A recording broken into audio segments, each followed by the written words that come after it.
Hello, thanks for joining me for this video on adding openings within Vertex BD. This video assumes we have already completed adding our walls. If you haven't yet done that, please check out our previous video where we detail how to do that. Once our walls are completed and we are ready to create our openings, first ensure we are within the Modeling tab. Within here, the commands for adding windows and doors are within the wall layout section shown here.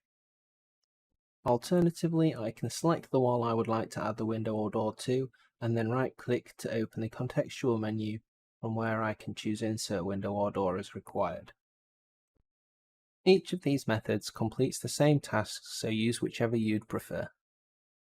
With us having selected Insert Window, in the left column are all the different available standard window libraries.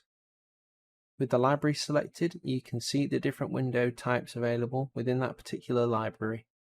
Furthermore, when you select a specific window type, the default sizes for that window type are shown.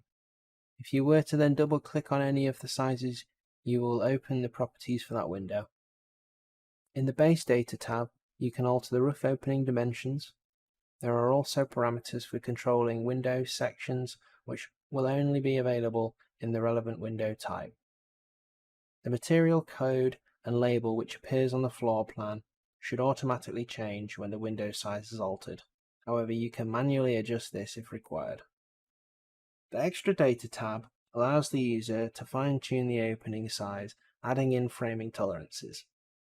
Any framing tolerance added in the system parameters will automatically be displayed here and will be included when generating the framing. Framing width, offsets and U-values can also be altered here. As well as this, if you wish, you can change the header height from the height that has been specified at project setup. This can also be done so here. Once all the parameters are set as you require, click OK.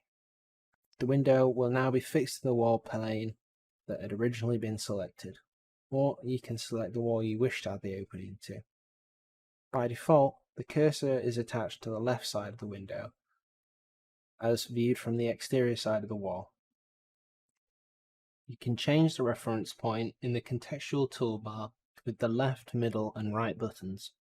The window header height can also be adjusted from what was set up previously in the 3D levels. This will be on a window by window basis, however BD will keep these adjusted settings if adding in multiple copies of the same window.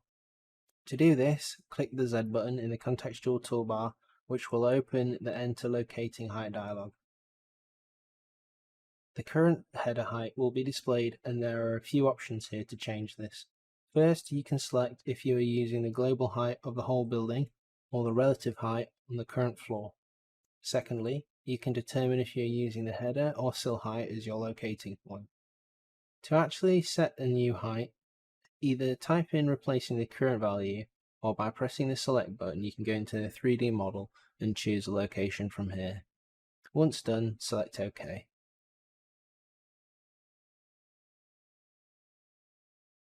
Another feature available is the Enter Distance from Point tool.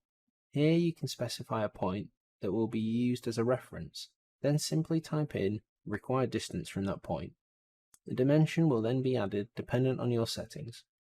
Once a window is added, you can continue to add in further instances of that window, which will continue until you confirm.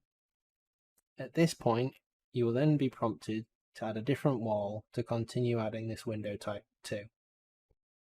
If, however, you require a different window type, hit the Edit Parameters button in the contextual toolbar, which will bring up the browser again. From here we can choose a new window type. Place this as required, confirm, and then finally quit out of the command once complete. We will now move on to adding doors, which is very much the same as adding windows, with a few differences in regards to additional functions and parameters. Again, there are different door libraries, most of which are different exterior and interior sublibraries.